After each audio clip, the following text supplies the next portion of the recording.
হাই friend, আজি ডালিয়াৰ ৰেচিপিটো বনাম বুলি ভাবিছোঁ। চুইট বনাবলৈ কি কি লৈছোঁ চাওক। এয়া পিস্তা, এয়া কাজু বাদাম 20 গ্ৰাম লৈছোঁ।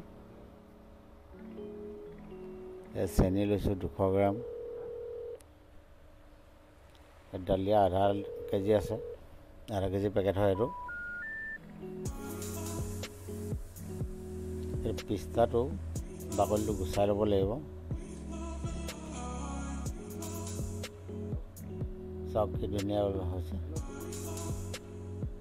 এইটো পিস্তাটো হয়, ভিতৰত বাদাম হয়। এইটো ডালিয়াখিনি এতিয়া মই ভাজি লওঁ ড্ৰাইকৈ, একো দিব নালাগে। অলপ কালাৰ উঠিব, ৰঙচুৱা হ'ব। তাৰপৰা পানী ঢালি দিব লাগিব। আধা লিটাৰ পানী ঢালি দিছোঁ। পানী ঢলাৰ পাছতে এইটো ড্ৰাই হৈ যাব। আকৌ চাব, পানীখিনি টানি লয়। এতিয়া মই ইয়াত গাখীৰ ঢালিম। গাখীৰ 2 লিটাৰ লৈছোঁ।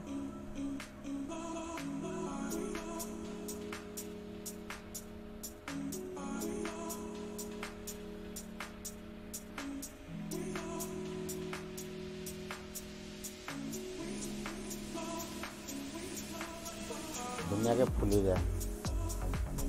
ইয়াৰ গাখীৰ চাওক, আমুল গাখীৰ লৈছোঁ মই লিকুইড। আধা লিটাৰ পেকেট হয়, মই 2 লিটাৰ দিম ইয়াত।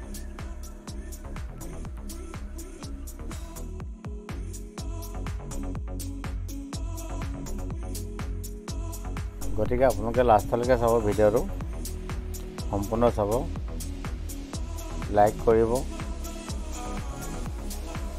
কমেণ্ট কৰি ক'ব কেনেকুৱা পাইছে। আৰু নতুনকৈ চাই থকা কিছুমান ছাবস্ক্ৰাইবটো কৰি ল'ব। মোৰ ভিডিঅ'বিলাক আগতীয়াকৈ পাব আপোনালোকে।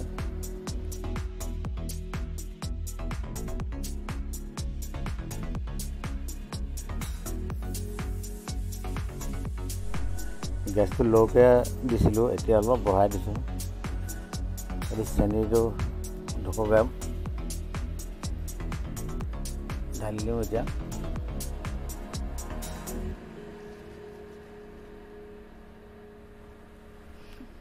ডালিয়াখিনি ধুনীয়াকৈ ফুলি উঠিব। কেৰাহীত প্ৰথমে ভাজি ল'লোঁ, তাৰপৰা পানী ঢালিলোঁ, ফুলি গৈছে লগে লগে।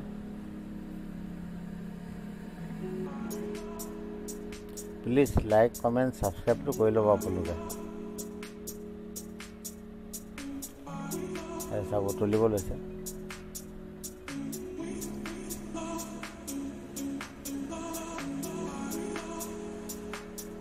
খিৰটো যি টাইপকৈ বনায় সেইটো টাইপকৈ বনালেই হৈ গ'ল। এইটো ডালিয়া ঘেঁহু বা হয়, স্বাস্থ্যৰ কাৰণে বহুত ভাল। আপোনালোকে ঘৰত বনাই খাব পাৰিব, বৰ সুন্দৰ লাগে। এয়া চাওক ফুলিব আৰম্ভ কৰিলোঁ। পিস্তাটো পিচ পিচকৈ কাটি লৈছোঁ সৰুকৈ। কাজু বাদামটো ভাঙি ল'ম সৰুকৈ।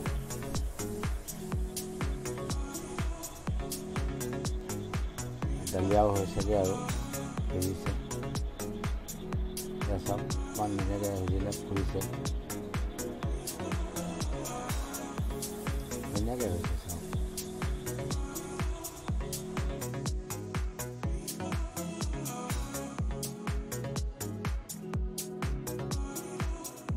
ইয়াত কাজু বাদাম আৰু পিস্তাটো ওপৰত দি দিম।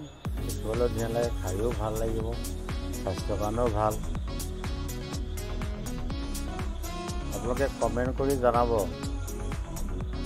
লাইক কৰিব, আৰু নতুনকৈ চাই থকা কিছু ছাবস্ক্ৰাইব কৰিব।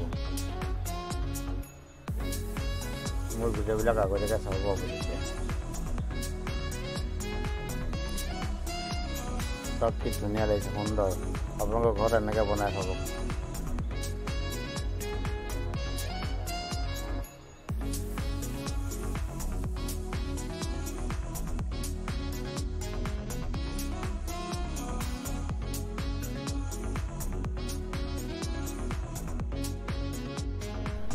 Okay, bye. Thank you.